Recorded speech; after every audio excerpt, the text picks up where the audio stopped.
सुना है, क्योंकि दिल्ली में चुनाव है। आप इंजीनियर की डब्बा हैं, ये हमारे पुराने माननीय सदस्य हैं, आप हम एक हैं, बस जगह अलग बदल गई। जिस विभाग के मंत्री हैं वो हमारा ही काम है, आप लोग अच्छा नहीं कर रहे हैं। अध्यक्ष महोदय, दिल्ली का चुनाव है तो मैंने राष्ट्रपति जी के अभिभाषण में सुना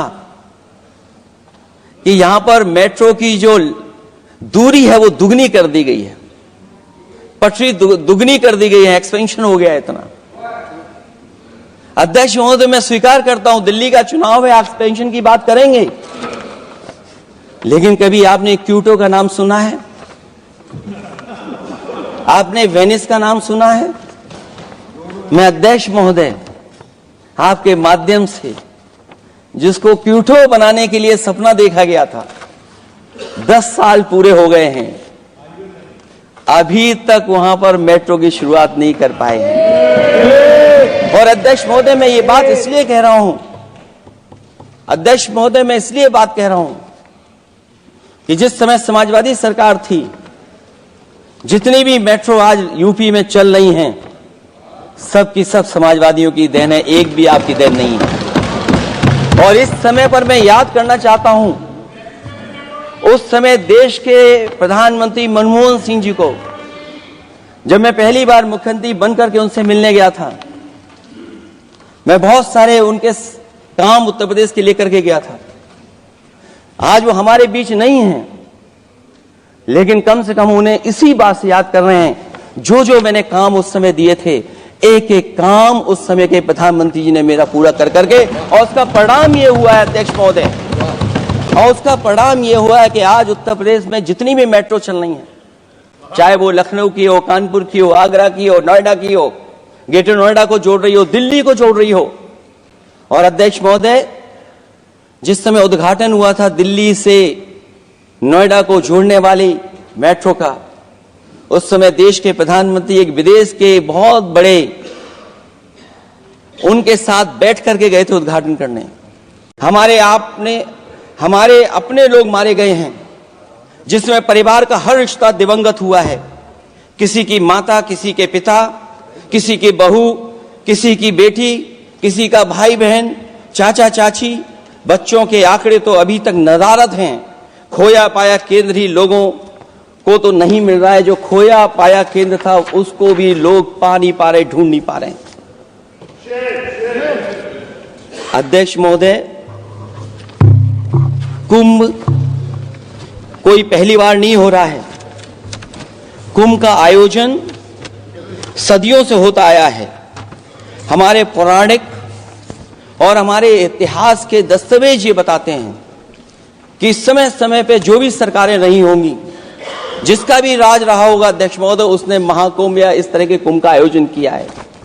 एक तरफ तो वो कि जो 144 साल बाद महाकुंभ होने जा रहा है, उसका इतना प्रचार किया, और मैंने तो कई टीवी इंटरव्यूज में, कई समाचार चैनलों पर यह बात सुनने में आई और सुनते रहे हम लोग कि सरकार ने 100 करोड़ लोगों के आने का इंतजाम किया है।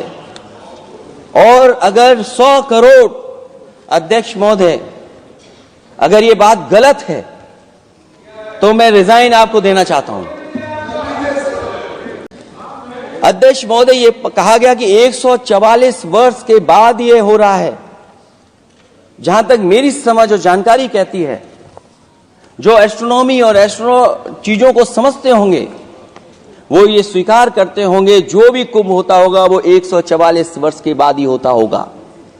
लेकिन ये कहा गया कि नक्षत्र ऐसे हैं, तो मैं अध्यक्ष महोदय सरकार से कहना चाहता हूं कि सतयुग से लेकर के कलयुग तक ये सनातन परंपरा रही है कि संत महात्मा साधु समाज मुहूर्त के हिसाब से शाही स्नान करते हैं। उसमें नक्षत्रों के हिसाब से जो सहयोग बनता है वही शाही स्नान का मुहूर्त होता है। लेकिन भाजपा के राज में ये सनातन परंपरा टूट गई, पहले सरकार ने संत समाज को शाही स्नान रद्द करने का आदेश दिया, जिससे अनादिकाल की सनातन परंपरा टूटी। और फिर जब देश भर में ये बात उठी, तो उन्होंने हादसे को छिपाकर फिर से आदेश दिया कि अखाड़े शाही स्नान करने जाएं। इससे सरकार ने पावन मुहूर्त के स्थान पर अपने मनमाने समय पर स्नान कराने का आदेश दिया। बात उस दिन या तिथि की नहीं होती है, बल्कि निश्चित मुहूर्त काल की होती है। ये सनातन परंपरा तोड़कर इन लोगों ने अच्छा नहीं किया। और ये क्या परंपरा टूटी है कि नहीं टूटी है, मैं समझता हूं अध्यक्ष महोदय मुझसे बेहतर सामने वाले ज्यादा जानते होंगे इसके बारे में। और जो लोग अध्यक्ष महोदय जो हम लोगों ने देखा, वहां पर लोग पुण्य कमाने आए थे और अपनों के शव लेकर के गए हैं। चमत्कारी करिश्मा तो ये हुआ है, श्रद्धालुओं के शव मिल गए थे, पर सरकार स्नान करने वाले मरने वालों की बात स्वीकार नहीं कर रही थी। और इससे ऊपर ये बात जो वहां पर और हुई, अध्यक्ष महोदय, जब ये जानकारी हो गई कि कुछ लोगों की जान चली गई, लाशें हैं जो मोर्चरी में पड़ी हैं, अस्पताल में पड़ी हैं, उसके बाद सोचिए सरकार क्या कर रही है। अपने सरकारी हेलीकॉप्टर में फूल भर करके फूलों को डालने का काम किया। सोचिए ये हमारी कहां की सनातनी परंपरा है। मैं जानना चाहूंगा सदन के माध्यम से हमारे माननीय सदस्य बताएं कि जहां लाशें पड़ी रही हों, न जाने कितनी चप्पलें पड़ी थीं, न जाने कितने कपड़े पड़े थे, महिलाओं की साड़ियां थी, कपड़े थे, लेकिन उनको कैसे उठाया गया? उन सबको उठाया गया जेसीबी मशीन से, ट्रैक्टर की ट्रॉली से। उनसे उठा करके कहां फेंका कोई नहीं जानता, लेकिन जब उनको लगा कि वहां से बदबू आ रही है, तो यही सरकार के लोग छिपाने लगे हैं। यही आपका महाकुंभ का आयोजन था। इस वीडियो को लाइक करें, हमारे चैनल को सब्सक्राइब करें और बेल आइकन जरूर प्रेस करें। हमारी न्यू वीडियो सबसे पहले देखें।